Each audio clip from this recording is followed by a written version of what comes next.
बिस्मिल्लाहिर्रहमानिर्रहीम। अस्सलाम वालेकुम नाज़रीन, जिस तरह आप सबको मालूम है कि इस वक्त ईरान और इसराइल और अमेरिका की जंग जो है वो ज़ोरों पर जारी है। और आज सुबह सुबह एक अफसोसनाक खबर सुनने को मिली कि ईरान के रहबर आला आयतुल्लाह अली ख़ामनाई जो हैं वो अब इस दुनिया में नहीं रहे। वो इसराइली हमले में शहीद हो गए हैं। ईरान का इतना बड़ा लीडर जिसकी बेपनाह किस्म की सिक्योरिटी थी, सिक्योरिटी के बावजूद वो इतनी जल्दी दुश्मन का निशाना कैसे बन गया। ये बात समझाने से पहले आपको एक थोड़ा सा तारीख का एक छोटा सा झरोंके में एक वाक़या सुनाता हूँ। उसके बाद आप खूब समझ आएंगे कि अली ख़ामनाई साहब के साथ क्या हुआ। कहते हैं कि जब चे गुवेरा को उसके ठिकाने से गिरफ्तार किया गया और बताया गया कि ये राज एक चरवाहे ने फाश किया है, तो किसी ने चरवाहे से हैरत से पूछा कि तुमने इस शख्स को कैसे बेचा जो सारी ज़िंदगी तुम्हारे और तुम्हारे हकूक़ के लिए लड़ता रहा। चरवाहे ने जवाबन सिर्फ इतना बोला कि इसकी दुश्मनों से जंग ने मेरी बकरियों को डरा दिया था। बरसों पहले मिस्र में अजीम कायद मोहम्मद करीम ने नेपोलियन की क़यादत में आने वाले फ्रांसीसी लश्कर की मज़ाहमत की। गिरफ्तार होने पर उन्हें सज़ाए मौत सुनाई गई। नेपोलियन उन्हें बुलाकर कहा, मुझे अफसोस है एक ऐसे शख्स को कत्ल करना पड़ रहा है जिसने अपने वतन का इतनी बहादुरी से दिफा किया। मैं नहीं चाहता कि तारीख मुझे ऐसे शख्स के तौर पर याद रखे जिसने अपनी सरजमीन के लिए लड़ने वाले हीरो को मार डाला। इसलिए मैं तुम्हें माफ़ करता हूँ अगर तुम 10,000 सोने के सिक्के मुझे अदा करो जो हमारे मारे गए सिपाहियों का मुआवजा हैं। मोहम्मद करीम ने मुस्कुराकर कहा, मेरे पास इतने नहीं हैं, मगर ताजरों पर मेरे 100,000 से ज़्यादा सोने के सिक्के वाजिब उल अदा हैं। नेपोलियन ने मोहलत दी। वो हथकड़ियाँ पहने कब्ज़े के सिपाहियों से घिरा हुआ बाज़ार पहुँचा।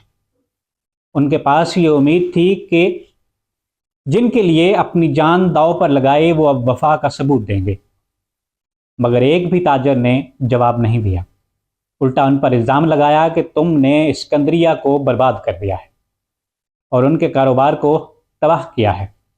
मोहम्मद करीम टूटे दिल के साथ नेपोलियन के सामने वापस आए तो नेपोलियन ने कहा, मैं तुम्हें इसलिए कत्ल नहीं कर रहा कि तुमने हमसे जंग की, बल्कि इसलिए कि तुमने अपनी जान अपने बुज़दिल लोगों के लिए कुर्बान की, जिनके लिए तिजारत, वतन की आज़ादी ज़्यादा कीमती थी। और मोहम्मद रशीद रज़ा ने कहा था, एक सोई हुए कौम के लिए इनकलाब लाने वाला ऐसा है जैसे कोई शख्स अंधे के रास्ते को रोशन करने के लिए अपने जिस्म को आग लगा दे। तो नाज़रीन, ये एक छोटा सा तारीख़ी पस मंज़र और पहलू था, ये सिर्फ़ और सिर्फ ये वाक़या समझाने के लिए। अब सिर्फ ईरान के सिक्योरिटी एजेंसी से एक छोटा सा अदना सा सवाल है कि चंद रोज़ कबल या चंद माह कबल जब आयतुल्लाह अली ख़ामनाई के अपने ही कंपाउंड से वज़ू करते हुए उनकी अंगूठी को मुबैना तौर पर चोरी कर लिया गया था, तो ये एक वाज़ेह सबूत था दुश्मनों की जानिब से कि आप हमारे निशाने पर हो। तो क्या उसके बाद ईरान की सिक्योरिटी एजेंसीज़ ने उस बात को सीरियस लिया?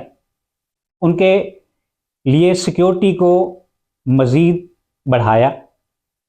नहीं, बल्कि वो हमेशा से ही अपने गद्दारों में घिरे रहे। और अब जब उनकी शहादत हुई है तो मुबैना तौर पर जो वेस्टर्न मीडिया है और नेतन्याहू का जो ज़राए हैं वो यही कह रहे हैं कि हमारा बंदा वहाँ पे मौजूद था, और जो तस्वीर दिखाई जा रही हैं वो तस्वीर भी اسی نے ہی بنائی ہیں، سوشل میڈیا سے تصویریں نہیں لی گئی، اور یہ بھی کہا جا رہا ہے کہ وہ تصاویر اس شخص نے ڈائریکٹ نیتن یاہو کو بھیجی ہیں۔ تو یہ ایک لمحہ فکریہ ہے کہ ابھی بھی ابن العربی جیسے لوگ ہم مسلمانوں کے اندر موجود ہیں، ہمیں ان کو پہچاننے کی ضرورت ہے، ان ابن العربیوں کا راستہ روکنے کی ضرورت ہے۔ اگر نہیں روکیں گے تو اسی طرح ایک ایک کر کے سب کو مارا جاتا رہے گا۔ اور دوسری جانب قوم یوتھ کے لیے بھی ایک پیغام ہے کہ ایران کی قوم یوتھ اس وقت ایران کی سڑکوں پہ ایرانی سپریم لیڈر کی شہادت کی خوشی منا رہے ہیں، جشن منا رہے ہیں، اور وہ اسرائیلی پرچم اٹھائے تہران کی گلیوں میں ناچتے پھر رہے ہیں، اور اسی طرح کا ڈانس کی ویڈیوز صہیونی طاقتوں کی جانب سے بھی سوشل میڈیا پر دکھائی جا رہی ہیں۔ میں صرف اتنا کہوں گا کہ دشمن مرے تے خوشی نہ کریے، آخر سجنا بھی مر جانا۔ آج کے لیے اتنا ہی، اجازت دیجیے، اللہ نگہبان۔